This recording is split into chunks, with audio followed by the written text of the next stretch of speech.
It's Wednesday, February 12th. My name's Juan Brown. You're watching the Blancolirio channel, and today we're going to talk about crosswinds, crosswind landings, go-arounds, and the occasional rare touch and go after landing, and some of the potential pitfalls associated with this maneuver when flying the heavy jets. I might be completely wrong, and if I am, then Frankie, you got it.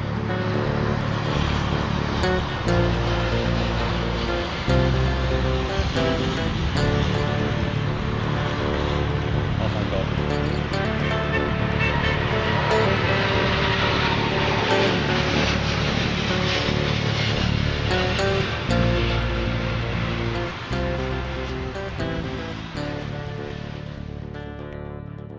We had great fun last Sunday watching the jets land at London's Heathrow Airport during Storm Ciara, thanks to Jerry at Big Jet TV, and thanks to all the Blancolirio subscribers that subscribe to Big Jet TV to help Jerry get his subscriber count up. And it's Jerry's dedication and hard work that reminds us all that this little miracle of flight wouldn't occur if it wasn't for the thousands, if not millions of people working in aviation behind the scenes, especially the ground crew people that are working in these horrible outdoor weather conditions to keep this system moving.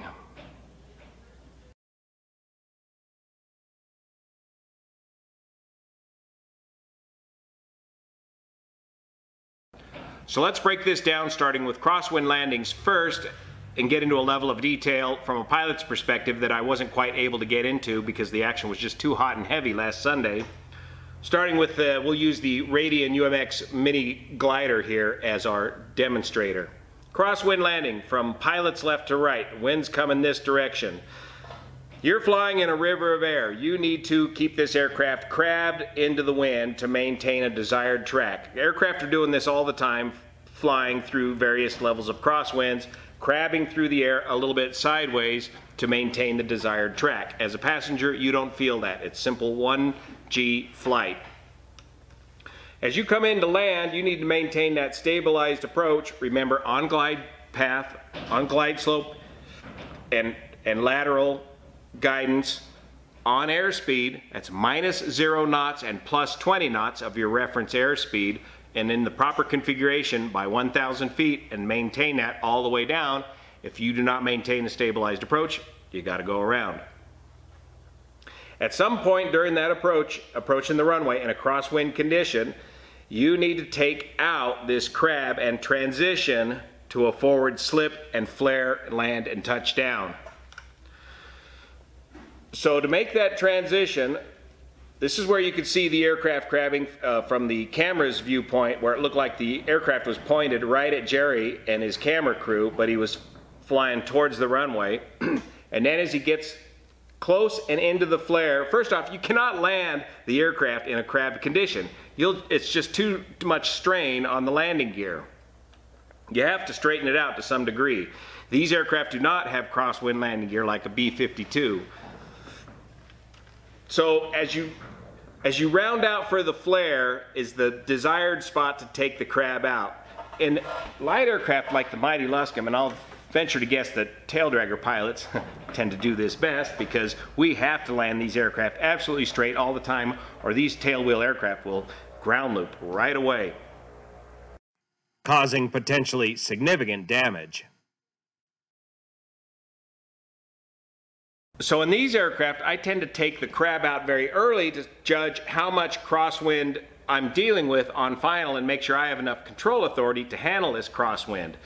In airliner type aircraft, you don't want to do that so soon. You don't want to take that crab out at 1,000 feet or even 500 feet. It's just too darn uncomfortable for the passengers. You're thrown up against the wall, in this case to your left, as you kick in the right rudder and keep the left wing into the wind. So what you want to do is take this crab out very near to the flare. So you're crabbing into the wind, tracking straight down the runway, then you, in this case, left crosswind, you start feeding in the right rudder, keeping the left aileron in there to keep the left wing down into the wind to prevent the aircraft from drifting off of center line while you're doing this maneuver, and we saw this a lot on Sunday, if you allow the wings to come level, you're going to start moving right of center line right away and cause yourself a go-around. So right rudder, left aileron, start the flare, and you want to kiss that left main gear right on the runway, followed by the right main gear and the nose gear.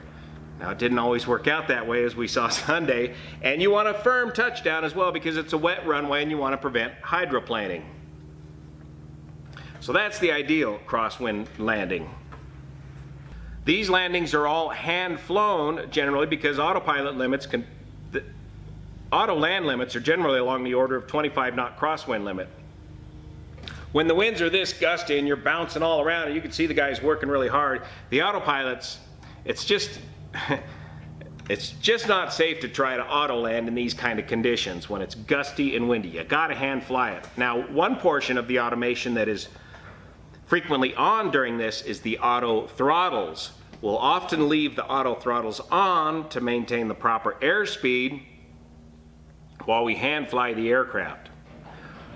With the auto throttles on, however, the auto throttles can begin to chase the airspeed as the wind gusts, or if you start making pitch changes, or you can start chasing the auto throttles with pitch changes, exacerbating the whole thing.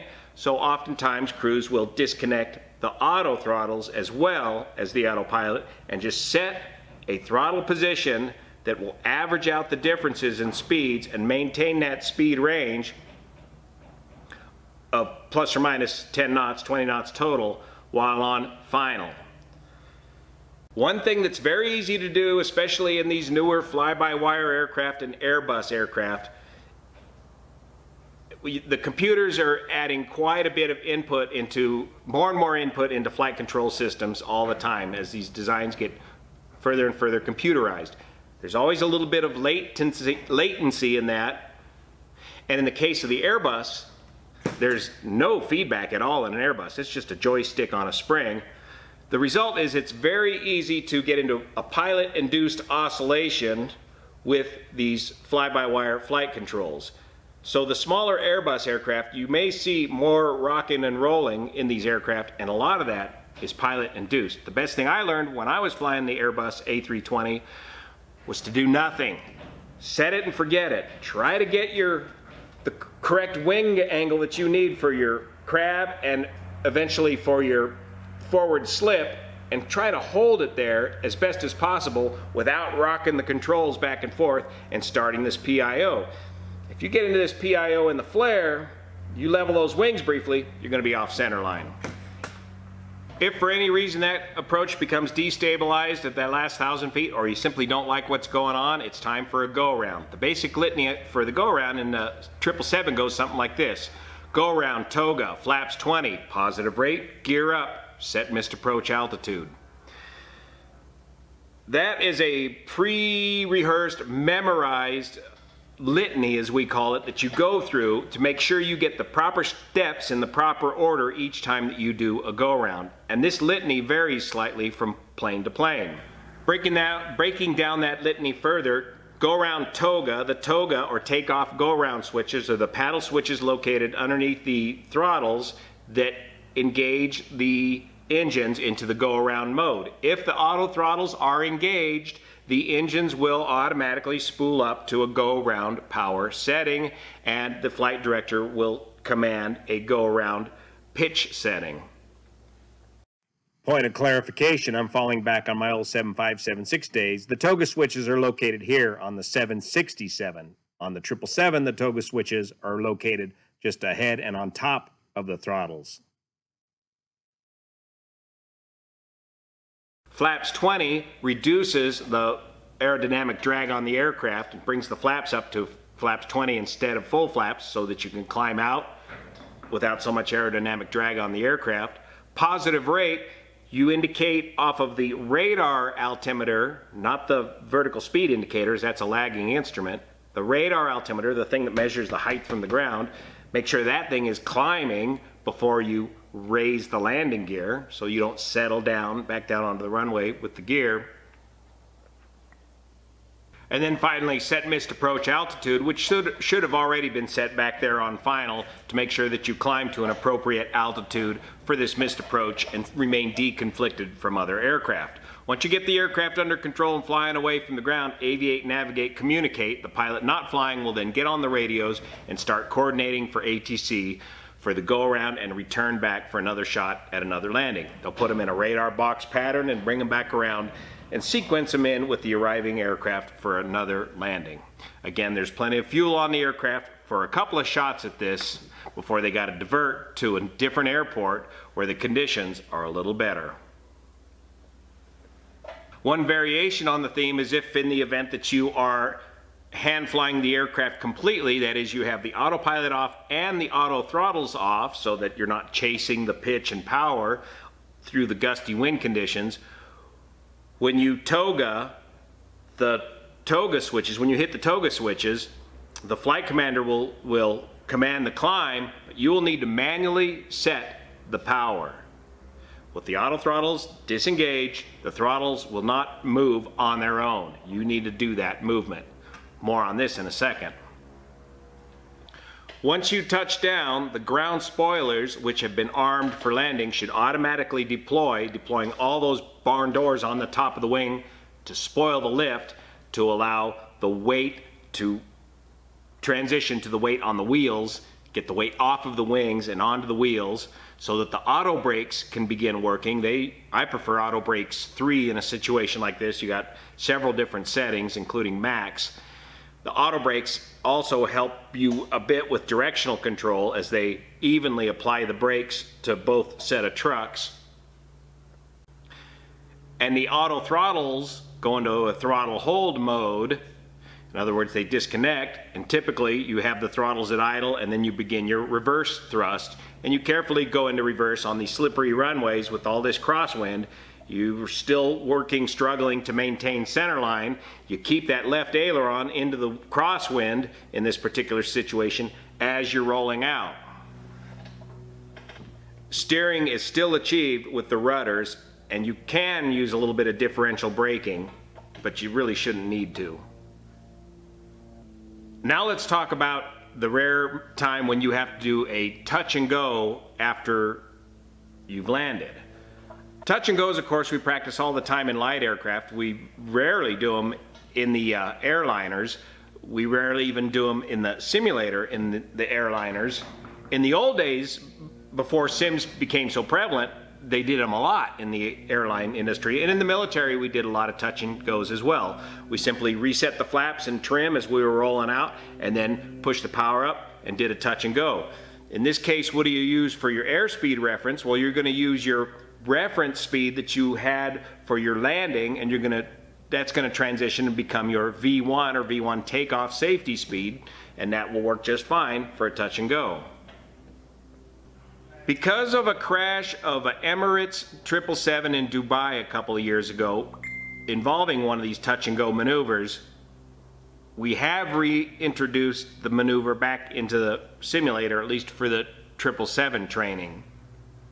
What happened in Dubai with the Emirates 777 is somewhat similar to what happened with Air Asiana in San Francisco, a bit of over-reliance on automation and a misunderstanding of the use of the auto throttles. In the case in Dubai, the 777 accident in Dubai, the crew was again landing in a gusty wind situation. They landed long. They got an alert that they were approaching the end of the runway too soon. There is a runway alert warning system on board these aircraft now that uses the GPS ground speed versus your position versus the location of the end of the runway, and will warn you if you're approaching the end of the runway too fast. So this crew elected to do a go-around after they touched down. When they initiated their go-around litany, toga flaps 20, positive rate gear up, they hit the toga button expecting the auto throttles to automatically move forward to the go-around power setting for the engines. But remember, once this aircraft touches down, the auto throttles go into a throttle hold mode. So when he hit the toga button, the throttles did not move. They will not move. You need to physically push the throttles up to do a touch and go after you land in the Boeing 777. So these guys went through their litany, started raising the flaps, and even went so far as to raise the gear because the aircraft bounced, it skipped into the air, and it wasn't for a full 12 seconds later did they realize that the power was not there, and the aircraft began settling, or was already settling, back onto the runway.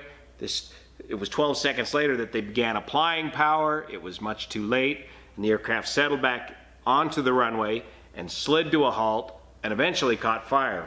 I believe the ensuing fire ended up killing one ground firefighter. Everybody on board this aircraft survived despite a chaotic evacuation.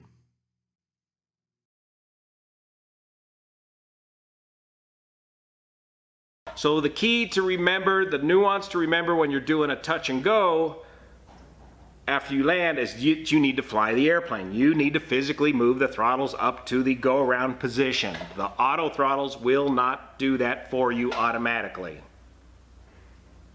Now let's review this 777. Well, first let's review a 787 go around from a couple of years ago, I believe it was. This is a classic case of why you need to go around.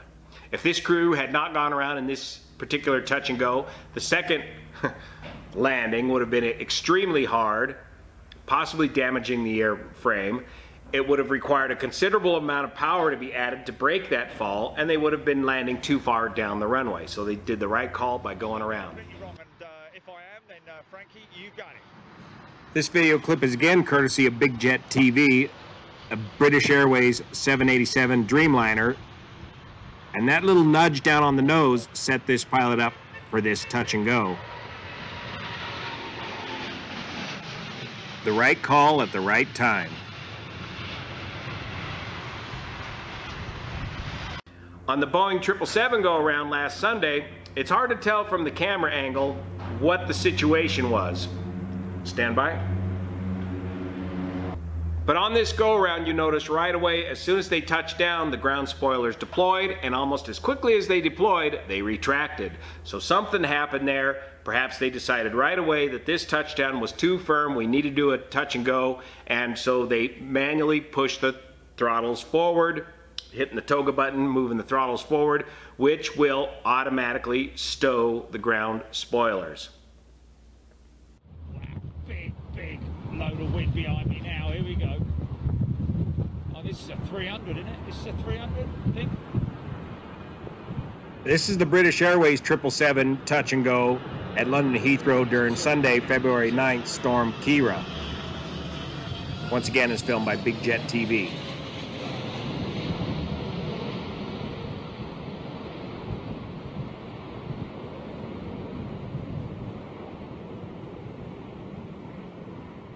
Note the ground spoilers deploying right there and retracting, just that quick. On the go.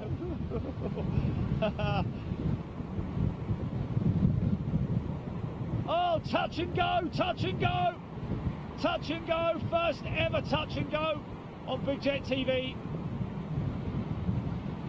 Well, it isn't, but it is for the big jets anyway. Wow, look at that. Oh my word. Touch and go, can you flipping Adam and Eve it?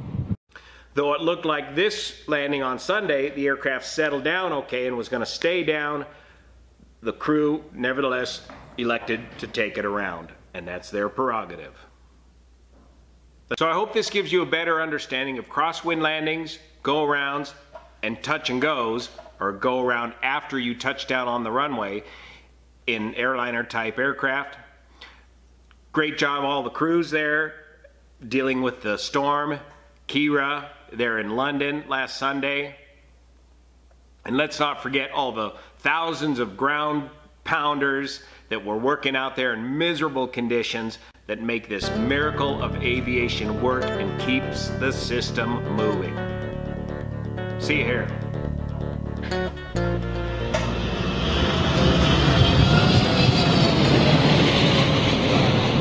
Special thanks to Jerry over at Big Jet TV for working in these miserable conditions and sharing his passion for aviation with all of us.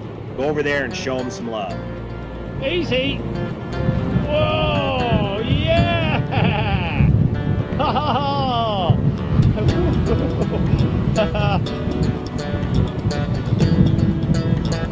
Oh, touch and go, touch and go! Touch and go, first ever touch and go on Big Jet TV. Well, it isn't, but it is for the big jets anyway. Wow, look at that. Oh my word. Touch and go, can you flip it, Adam and Eve?